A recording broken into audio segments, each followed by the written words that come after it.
பாமக பொதுச் செயலாளராக முரளி சங்கரை நியமித்து உத்தரவிட்டுள்ளார் நிறுவனர் மருத்துவர் ராமதாஸ். ஏற்கனவே அந்த பதவியில் இருந்த வடிவேல் ராவணனை மாற்றிவிட்டு முரளி சங்கரை நியமித்திருக்கிறார் மருத்துவர் ராமதாஸ். பாமக கட்சி விதியின்படி பட்டியல் சமூகத்தை சேர்ந்த ஒருவர்தான் பொதுச் செயலாளர் பதவி வகிக்க முடியும். அந்த வகையில் முரளி சங்கர் நியமிக்கப்பட்டிருக்கிறார். நடப்பது என்ன விரிவாக பார்க்கலாம். பாட்டாளி மக்கள் கட்சியில் நிறுவன தலைவர் மருத்துவர் ராமதாசுக்கும் அன்புமணி ராமதாசுக்கும் இடையே மோதல் போக்கு நீடித்து வருகிறது. இன்று நாளை சமாதானம் எட்டிவிடும் என்று நிர்வாகிகள் எதிர்பார்த்து காத்திருக்கும் நிலையில் பிரச்சினை தீர்ந்த பாடில்லை. இதனிடையே கடைசி வரை நானே தலைவராக நீடிப்பேன் என அறிவித்தார் மருத்துவர் ராமதாஸ். இது ஒரு புறம் இருக்க, மாநில பொருளாளர், துணைத் தலைவர், மாவட்ட தலைவர், மாவட்ட செயலாளர் என பலரையும் மாற்றி வருகிறார் மருத்துவர் ராமதாஸ். பொருளாளராக இருந்த திலகபாமாவை நீக்கிவிட்டு சையத் மன்சூர் உசேனை அந்த பொறுப்பில் நியமித்தார். பாமகவின் மாநில துணைத் தலைவராக முன்னாள் எம்எல்ஏ ரவிராஜ் மற்றும் சமூக நீதி பேரவைத் தலைவராக இருந்த பாலு நீக்கப்பட்டு வழக்கறிஞர் கோபுவையும் மாநில தேர்தல் பணிக்குழு செயலாளராக பூபால கண்ணனையும் நியமித்தார். அந்த வரிசையில் தற்போது பொதுச் செயலாளர் வடிவேல் ராவணனை நீக்கிவிட்டு முரளி சங்கரை நியமித்திருக்கிறார். வடிவேல் ராவணன் நீண்ட காலமாக பாமகவில் பயணித்து வருபவர். மருத்துவர் ராமதாசுக்கும் அன்புமணிக்கும் இடையே மோதல் வெடித்தபோது முதலில் ராமதாசுடனே இருந்தார் வடிவேல் ராவணன். அன்புமணியை மருத்துவர் ராமதாஸ் தலைவர் பதவியில் இருந்து நீக்கியதற்கு திலகபாமா தனது அதிருப்தியை தெரிவித்திருந்தார்.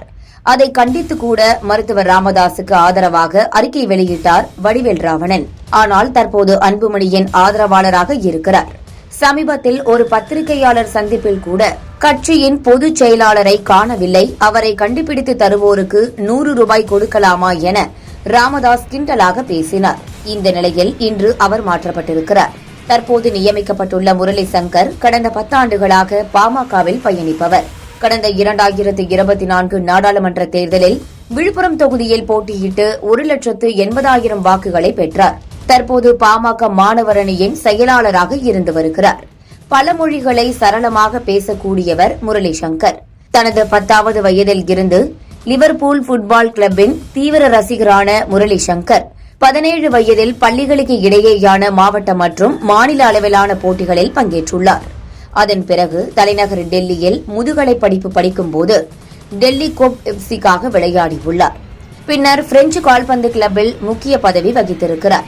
அரசியல் ஆர்வத்தால் 2015ஆம் ஆண்டு சொந்த ஊர் திரும்பிய முரளி சங்கர் சில மாதங்களிலேயே பாமகவின் அரசியல் பணியால் ஈர்க்கப்பட்டு கட்சியில் சேர்ந்தார். 2016ஆம் ஆண்டே அவருக்கு அரூர் தொகுதியில் பாமக வேட்பாளராக போட்டியிடும் வாய்ப்பும் கிடைத்தது. ஆனால் அத்தேர்தலில் தோல்வியடைந்தார். அதன் தொடர்ச்சியாக 2021ஆம் ஆண்டு வந்தவாசி சட்டமன்ற தொகுதியில் பாமக வேட்பாளராக போட்டியிட்டார். 2024 தேர்தலில் விழுப்புரம் தொகுதியில் போட்டியிட்டார்.